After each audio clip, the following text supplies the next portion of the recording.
కార్తీక్, ప్రీతి ఇద్దరూ షాపింగ్‌కి బయలుదేరారు. ప్రీతి బిహేవియర్ చాలా మొండిగాను, కోపంగాను ఉంది. ప్రీతిని చూస్తే కార్తీక్‌కి అర్థమయింది. ప్రీతితో దగ్గరవ్వాలంటే హస్బెండ్‌గా కంటే ఫ్రెండ్‌గా ఉంటే తొందరగా దగ్గరవ్వగలనని. అందుకు కార్‌లో కూర్చున్నాక మాట్లాడడం మొదలుపెట్టాడు. ప్రీతి, నేను ఫస్ట్ టైం నిన్నెక్కడ చూశానో తెలుసా? మా ఫ్రెండ్ దినేష్ వాళ్ళ పెళ్ళిలో. నువ్వు చాలా అల్లరిగా, హుషారుగా అందరితో తిరుగుతుంటే నువ్వు నాకు చాలా నచ్చావు. అండ్ ఈరోజు నేను నిన్ను పెళ్లి చేసుకోవడం నాకు కూడా హ్యాపీగా ఉంది. మా ఫ్యామిలీ గురించి నీకు చెప్పలేదు కదూ! అది వెరీ క్లోజ్ ఫ్యామిలీ. మా ఇంట్లో అమ్మ, అక్క, తమ్ముడు, చెల్లి ఉంటారు. అమ్మ, అక్క అని వేరువేరుగా పిలుస్తాను గానీ వాళ్ళిద్దరూ నా లైఫ్‌లో అమ్మ రోలే ప్లే చేశారు. నన్ను, తమ్ముడిని, చెల్లిని చాలా జాగ్రత్తగా చూసుకున్నారు. నేనింతగా ఎదగడానికి కారణం వాళ్ళే. వాళ్ళంత చేసినందుకు అమ్మని, అక్కని, తమ్ముడిని, చెల్లిని అంతే జాగ్రత్తగా చూసుకోవడం ఇప్పటివరకు నా రెస్పాన్సిబిలిటీ. కానీ ఇక నుంచి మనిద్దరి రెస్పాన్సిబిలిటీ అంటూ ప్రీతి వంక చూశాడు. ప్రీతి మొహంలో ఎక్స్‌ప్రెషన్స్ లేవు. ప్రీతి ఫ్రీజ్ అయిపోయినట్టుగా కూర్చుంది. అది చూసి నవ్వుకుంటూ కార్తీక్ షాపింగ్ మాల్‌లోకి ఎంటర్ అయ్యారిద్దరూ. ఎంటర్ అవుతూనే షాపింగ్ మాల్ ఆల్రెడీ చాలా గ్రాండ్‌గా ఉంది. కానీ కార్తీక్ దిగుతూనే వీఐపీ లాన్‌లోకెళ్ళాడు. వీఐపీ లాన్ ఇంకా రిచ్‌గా అండ్ సాఫిస్టికేటెడ్‌గా ఉంది. అక్కడ స్టాఫ్ ఎక్స్ట్రా పొలైట్‌గా, ఎక్స్ట్రా ఒబీడియంట్‌గా ఉన్నారు. It is totally different. Welcome drinks, snacks and అక్కడ attention. It is all surprising. First time ఇలాంటి ఎన్విరాన్మెంట్ చూస్తున్న ప్రీతి కళ్ళు చాలా పెద్దగా అయిపోయి పెద్ద పెద్ద కళ్ళేసుకుని ఇవన్నీ చూస్తూ కొంచెం కాన్షియస్ అయిపోయిన ప్రీతి కార్తిక్ చేయి గట్టిగా పట్టేసుకుంది. అస్టానిష్ అవుతున్న ప్రీతిని చూస్తూ కావాలని ఏడిపించడానికి చూస్తూనే ఉందామా, షాపింగ్ ఏమన్నా చేద్దామా అని అన్నాడు. అది విన్న ప్రీతి వెంటనే వెనక్కి తిరిగి కోపంగా చూసి కాళ్ళు నేలకేసి కొట్టి ముందుకు వెళ్ళిపోయింది. వాళ్ళు చూపించిన అన్నిటిలోనూ క్రీమ్ అండ్ మెరూన్ సారీ నచ్చినా సరే Karthik cream and maroon sari అయితే అస్సలు బాలేదు. Check with blue or green, what you say Preethi అని అన్నాడు. దానికి ప్రీతి మొండిగా, లేదు క్రీమ్ అండ్ మెరూన్ శారీయే బాగుంది, నేను ఇదే తీసుకుంటాను, ఇదే ప్యాక్ చేయండి అని మొండిగా అన్నది. దానికి నవ్వుకున్న కార్తీక్, లైఫ్ లాంగ్ నేను ఈ అమ్మాయితో ఎలా డీల్ చేయాలో ఏమిటో దేవుడా అనుకుంటూ బయటికి వచ్చేశాడు. ఎస్కలేటర్లోంచి దిగుతుంటే ప్రీతి కాలు ఎస్కలేటర్ స్టెప్కి టచ్ అయ్యి కింద పడిపోయింది. అప్పుడు కార్తీక్ గట్టిగా పట్టుకున్నాడు. ఇద్దరు కళ్ళు కలిశాయి. అప్పుడు ఒక ఆక్వర్డ్ మూమెంట్ క్రియేట్ అయ్యింది. కార్తీక్ మాత్రం ఈ మూమెంట్ని హ్యాపీగా ఎంజాయ్ చేస్తున్నాడు. కానీ ప్రీతి మాత్రం వెంటనే కోపంగా విదిలించుకొని లేచి వెళ్ళిపోబోయింది.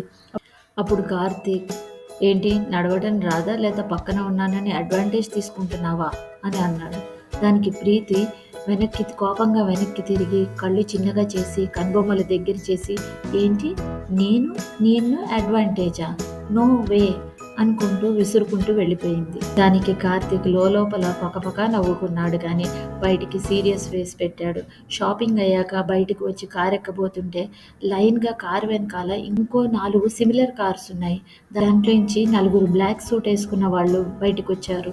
కార్తీక్ సైగ చేసి లోపల కూర్చోగానే వాళ్ళు కూడా గబగబా లోపల కూర్చొని కార్తీక్ కారు వెనకాలే డ్రైవ్ చేస్తున్నారు. ఇదంతా చూసిన ప్రీతి కార్తీక్ని చూస్తూనే ఉంది ఏదో అడుగుతున్నట్టుగా.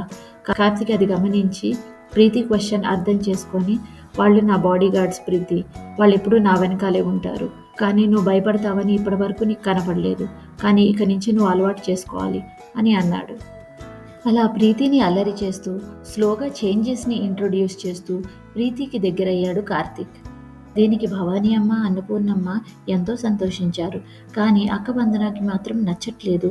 అక్క వందనకి నచ్చట్లేదంటే ఏదో వ్యాలిడ్ రీజన్ ఉండే ఉంటుంది అని కార్తీక్ అనుకున్నాడు. కానీ దీని గురించి తర్వాత మాట్లాడదాంలే అని పోస్ట్పోన్ చేస్తూ వచ్చాడు.